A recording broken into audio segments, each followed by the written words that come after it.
सुभाषिश प्यारे बच्चों, पिछली कक्षा में आपने पुरानी दिल्ली में स्थित कुतुब मीनार, लाल किला, जामा मस्जिद और जंतर मंतर के बारे में जानकारी प्राप्त कर चुके थे, है ना? कैसा लगा आपको?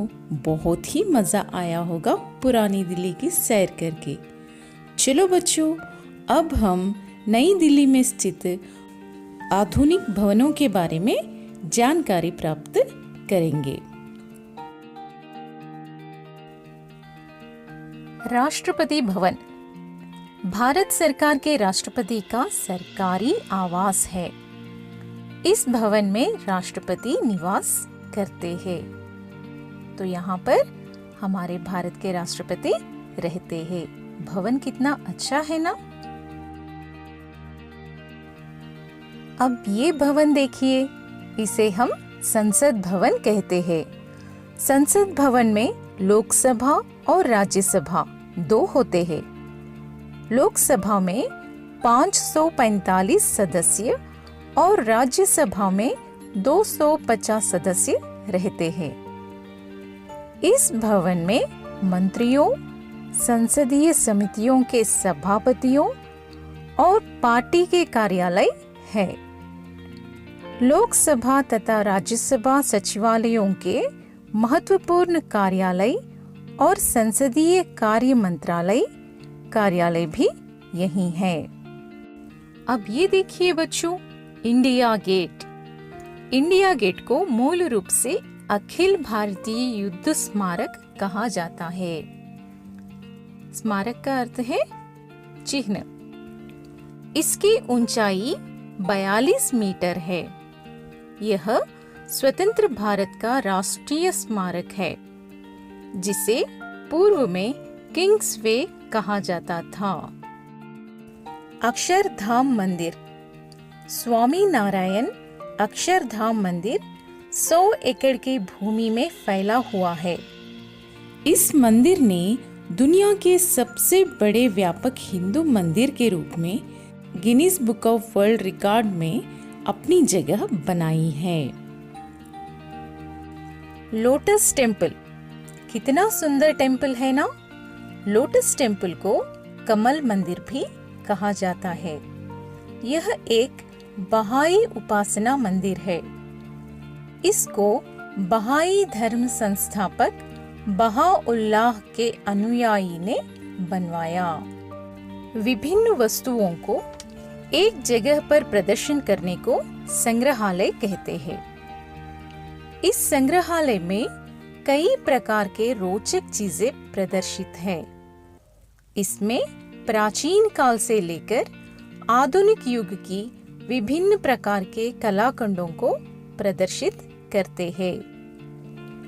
अब जब कभी भी आप दिल्ली जाए तो ये जरूर देखना बच्चों। राष्ट्रीय प्राणी उद्यान। इस चिड़ियाघर का विस्तार 176 एकड़ भूमि में किया गया है। यह चिड़ियाघर दुनिया भर के करीब 1350 पशुओं और 130 पक्षियों की प्रजातियों को आश्रय देता है। राजघाट। महात्मा गांधी जी की समाधि को राजघाट कहते हैं। काले संगमरमर से बनी इस समाधि पर हमारे राष्ट्रपिता महात्मा गांधी जी के द्वारा कहे गए अंतिम शब्द हे राम लिखा हुआ दिखाई देता है।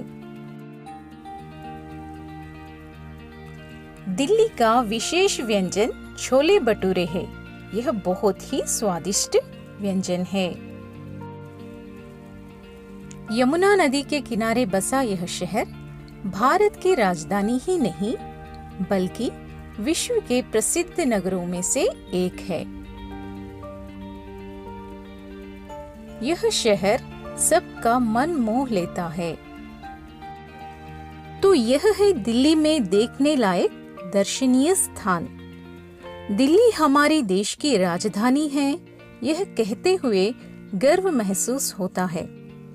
यह शहर हमारे लिए शान है। तो बच्चों, जब कभी भी आपको समय मिले तो हमारी देश की राजधानी दिल्ली की सैर जरूर करें। क्रियाकलाप। बच्चों, अब इन प्रश्नों के उत्तर देने का प्रयत्न कीजिए। पहला प्रश्न, संसद भवन में कितनी सभाएं होती है? दूसरा प्रश्न, इंडिया गेट को और क्या कहा जाता है?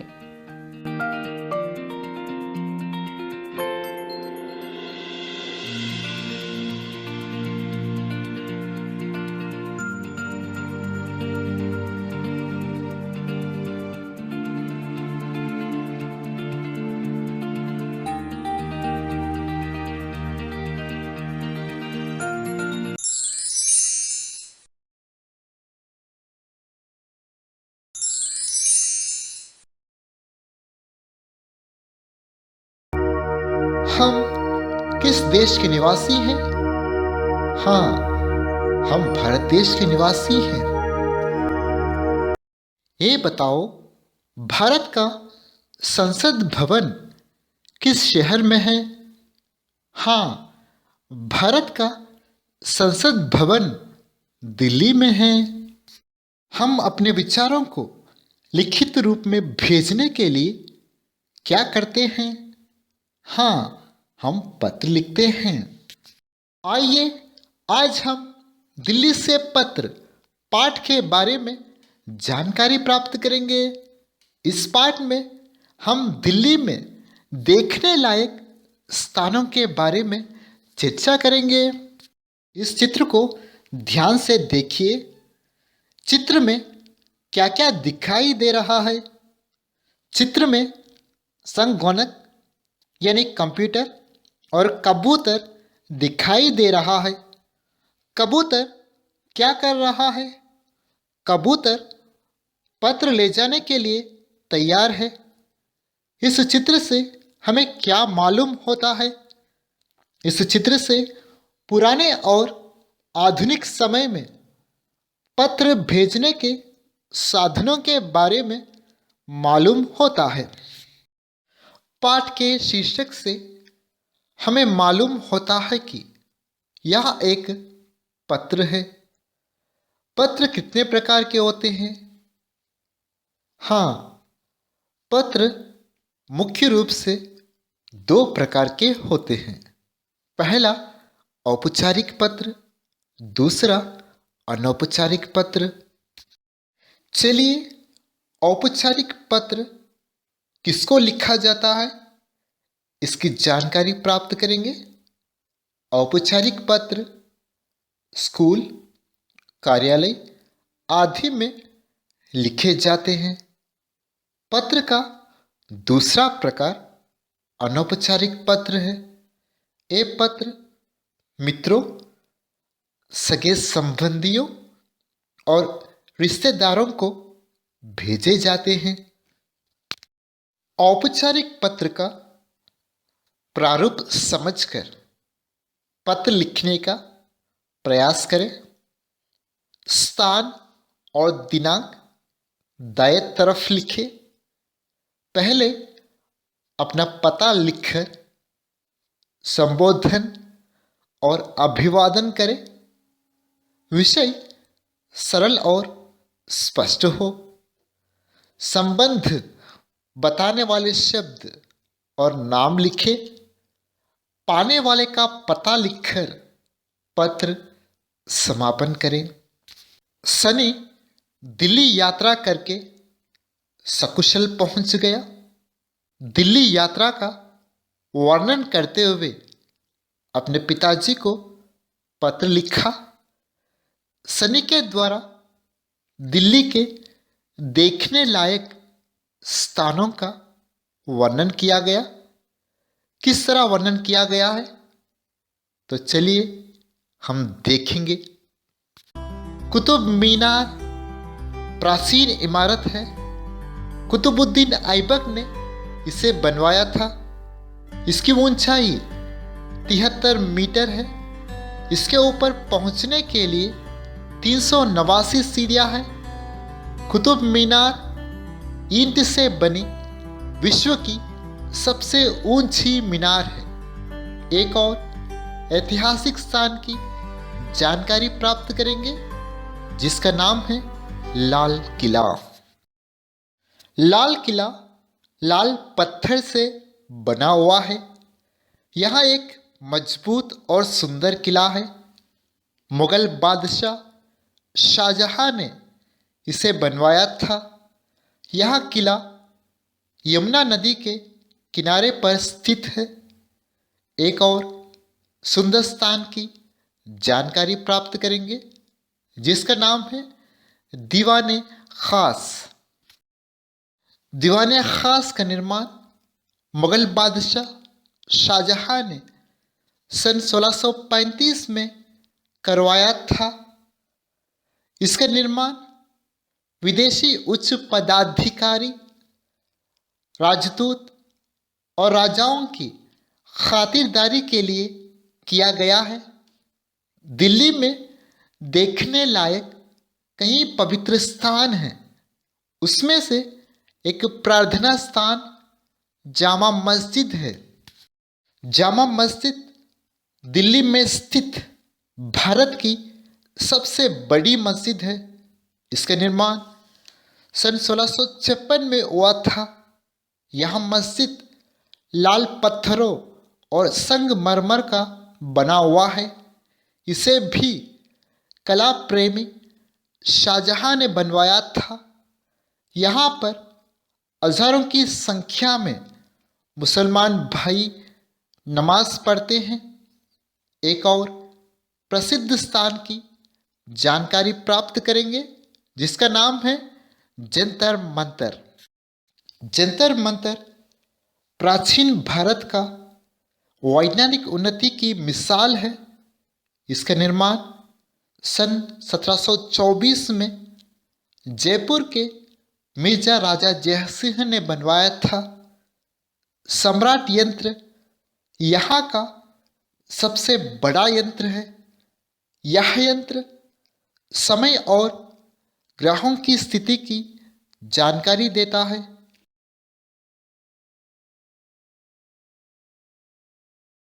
अब चलते हैं दक्षिण दिल्ली की ओर। दक्षिण दिल्ली में स्थित हजरत निजामुद्दीन का मकबरा सूफी काल की एक पवित्र दरगाह है। इस सूफी संत ने वैराग्य और सहनशीलता की मिसाल पेश की। इन प्रश्नों के उत्तर देने का प्रयास करें। कुतुब मीनार के ऊपर तक पहुंचने के लिए कितनी सीढ़ियां हैं? लाल किला किस नदी के किनारे पर स्थित है? जंतर मंतर किसने बनवाया था? दक्षिण दिल्ली में स्थित प्रसिद्ध प्रार्थना स्थल का नाम क्या है?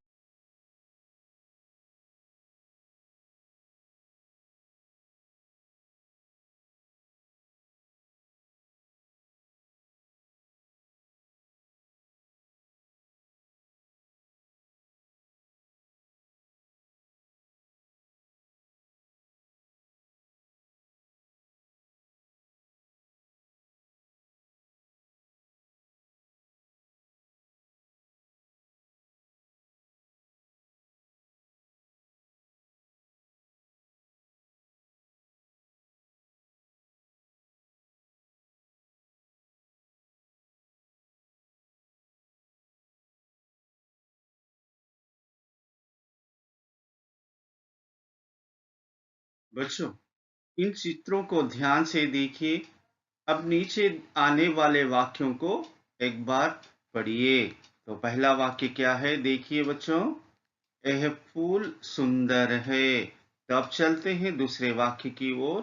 तो ध्यान से देखिए, ये चाय गर्म है। चाय गर्म है।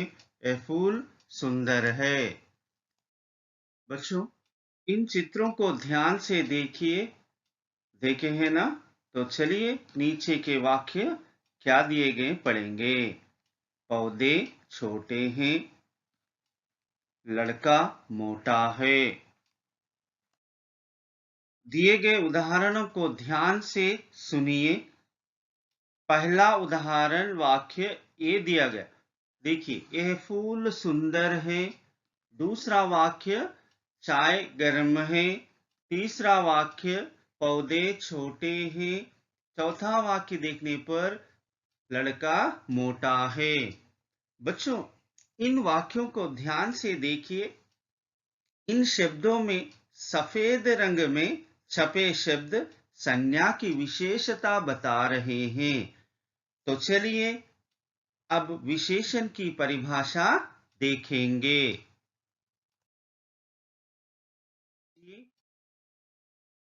जो शब्द संज्ञा या सर्वनाम की विशेषता बताते हैं उन्हें विशेषण कहते हैं। बच्चों, विशेषण की परिभाषा आप समझ गए ना? बच्चों सुनिए, विशेषण के भेद। विशेषण के निम्नलिखित 4 भेद हैं। एक, गुणवाचक विशेषण। दूसरा, संख्यावाचक विशेषण। तीसरा, परिमाणवाचक विशेषण। चौथा, सार्वनामिक विशेषण। बच्चों ध्यान से सुनिए। इस चित्र में लड़का कुछ बताना चाहता है। चलिए वो लड़का क्या बता रहा है सुनेंगे। मैं महेश हूँ। मैं व्यक्ति या वस्तु के गुणों के बारे में बताऊंगा। गुणों से संबंधित शब्द सुनिए। तो महेश किसके बारे में बताने के लिए तैयार है? गुणों से संबंधित शब्द बताने के लिए तैयार है। तो वह शब्द क्या बता रहा है, एक बार ध्यान से सुनिए। पहला शब्द क्या है? नया, चिकना, मीठा, मृदु। बच्चों लड़का कुछ कह रहा है, सुनिए। मैं महेश का दोस्त हूं। मैं व्यक्ति या वस्तु के दोष बताऊंगा। लड़का किससे संबंधित शब्द बता रहा है? व्यक्ति या वस्तु के दोष से संबंधित शब्द बता रहा है। पुराना, खट्टा, क्रोधी, बुरा। बच्चों ये शब्द दोष से संबंधित शब्द है। समझ गए हैं ना?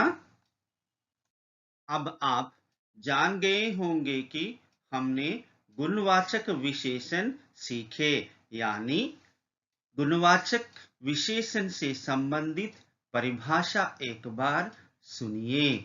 जो शब्द संज्ञा अथवा सर्वनाम शब्दों के गुण, दोष, रंग, रूप आदि का बोध कराएं उसे गुणवाचक विशेषण कहते हैं। बच्चों ये थी गुणवाचक विशेषण की परिभाषा। मैं संख्याओं की गिनती कर रहा हूं, सुनिए। 5, 10, 20। अब नीचे दिखाई देने वाले वाक्यों को पढ़िए। हमारे घर में 5 सदस्य हैं। दूसरा वाक्य भी पढ़िए। पिताजी ने आज मुझे 10 रुपए दिए। तो बच्चों इन वाक्यों में जो शब्द सफेद रंग में छपे हैं वह निश्चित संख्या का बोध करा रहे हैं। इन शब्दों को देखिए। कुछ, बहुत, कम, सभी। नीचे दिए गए वाक्यों को भी देखिए। डाल पर कुछ पक्षी बैठे हैं। अब दूसरा वाक्य भी देखिए। सभी बच्चे खेलने चले गए। सफेद रंग में दिखाई देने वाले शब्दों को ध्यान से पढ़िए। वह शब्द क्या है? कुछ, सभी। ये शब्द अनिश्चित संख्या का बोध करा रहे हैं। बच्चों अब तक जो उदाहरण आप देखे हैं उन उदाहरणों के आधार पर परिभाषा सुनिए। संज्ञा या सर्वनाम की संख्या का बोध कराने वाले शब्द संख्यावाचक विशेषण कहलाते हैं। बच्चों आप समझ गए होंगे संख्यावाचक विशेषण की परिभाषा। बच्चों, इन चित्रों को ध्यान से देखिए और नीचे लिखे गए शब्द और वाक्य पढ़िए। Kilo, litre, metre. आज 2 लीटर दूध आएगा। तुम्हारी कमीज 2 मीटर से बनी। चलो 3 किलो आम ले आए।